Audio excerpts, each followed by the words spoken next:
Welcome to the Rare History Channel. Che Guevara exposed 11 jaw-dropping facts you never knew about.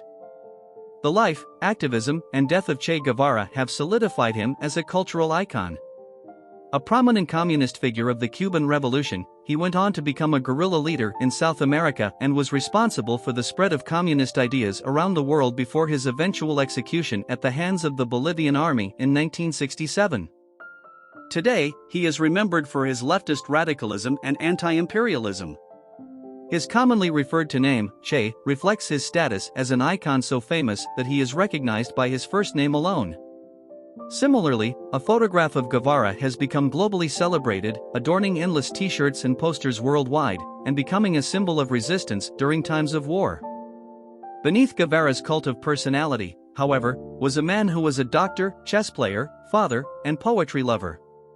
Here are 11 facts about Che Guevara. Fact number 1. His name wasn't Che Guevara. Che Guevara's birth certificate lists him as Ernesto Guevara, though he was also sometimes recorded as Ernesto Rafael Guevara de la Serna. The short, memorable, and unpretentious name Che is an Argentine interjection that is generally used to call attention, in a way that is similar to dude, mate, or pal. He used it so frequently that his Cuban compatriots, who perceived the word as foreign, branded him with it. The word is almost always used in informal settings among friends and family. No stranger to nicknames, at school Guevara was nicknamed Chanko, meaning pig, due to his scruffy character and reluctance to wash. Number 2. He was part Irish. Che's great-great-great-great-grandfather, Patrick Lynch, emigrated from Ireland in the 1700s to what we now call Argentina. The other side of his family was Basque. Guevara's brother once stated that their father was drawn to the rebellious nature of both sides of the family tree, but particularly appreciated the Irish love of a rowdy party. Indeed, Che's father, Ernesto Guevara Lynch, once said, "The first thing to note is that in my son's veins flowed the blood of the Irish rebels." In 2017, Ireland's Postal Service and Post issued a stamp commemorating Che which incorporated the famous red, black, white, and blue image of the revolutionary. Number 3. He loved rugby, chess, and poetry. Che had a range of hobbies. He played scrum half in the San Isidro Rugby Club in his youth, then published his own magazine dedicated to the sport, called Tackle, in 1951. Though he suffered from asthma which hampered his playing, Che once told his father, "I love rugby. Even if it kills me one day, I am happy to play it." He also entered chess tournaments as a child and played the game throughout his life. Owing to his asthma, he was homeschooled, which is where he was first introduced to poetry. Upon his death, he was carrying a well-worn green book of poetry he'd copied by hand, featuring work from Pablo Neruda, Cesar Vallejo, and Nicholas Guillen. He also enjoyed Whitman and Keats, amongst others. Number 4. He studied medicine. Che's medical problems influenced him to later enroll at Buenos Aires University to study medicine in 1948. He graduated as a physician with a specialism in leprosy in 1953, then did an internship at Mexico City's General Hospital where he carried out allergy research. He left in 1955, however, to join Fidel and Raúl Castro's Cuban Revolution as their doctor. Number 5.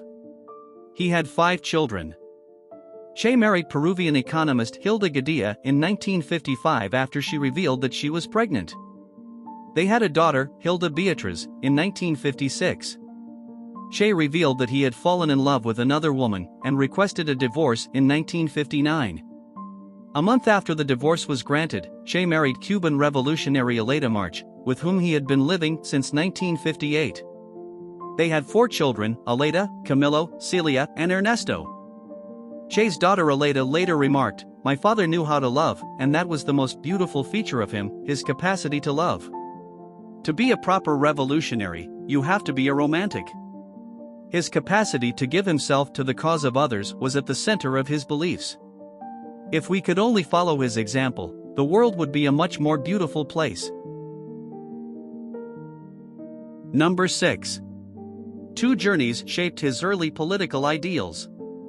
Che went on 2 trips through South America at the time that he was studying medicine. The first was a solo journey on a motorized bicycle in 1950, and the second was an 8,000-mile trek that started on a vintage motorcycle with his friend Alberto Granado in 1952. It was after witnessing intense poverty and the exploitation of workers and farmers that he became determined to make a change.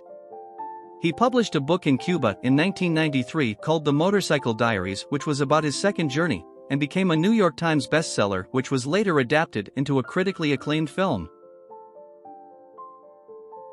Number 7. He viewed the United States as an imperialist power.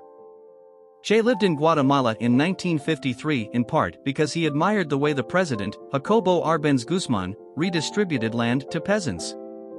This angered US-based United Fruit Company, and later the same year, a CIA-backed coup forced President Arbenez from power.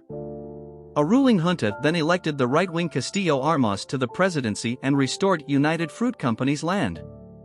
This event radicalized Che, who saw the US as an imperialist power. This was also the first time that he directly participated in revolutionary activities, fighting with a small group of rebels to, unsuccessfully, retake Guatemala City. Number 8. He was head of the National Bank in Cuba. After Castro's revolution, Guevara was appointed into various positions which related to the economy. This included being named president of the National Bank in 1959, which gave him the power to effectively direct the country's economy, which he used to reduce Cuba's dependence on sugar exports and trade within the United States, instead increasing trade with the Soviet Union. Keen to mark his disdain for money and the systems which surrounded it entirely, he simply signed Cuba's notes as Che. He was also later appointed the Minister of Industry. Number 9. He hugely increased Cuba's literacy rate. According to UNESCO, before 1959, Cuba's literacy rate stood at around 77%, which was the 4th highest in Latin America. Access to education in a clean, well-equipped environment was hugely important to Guevara and Castro's government.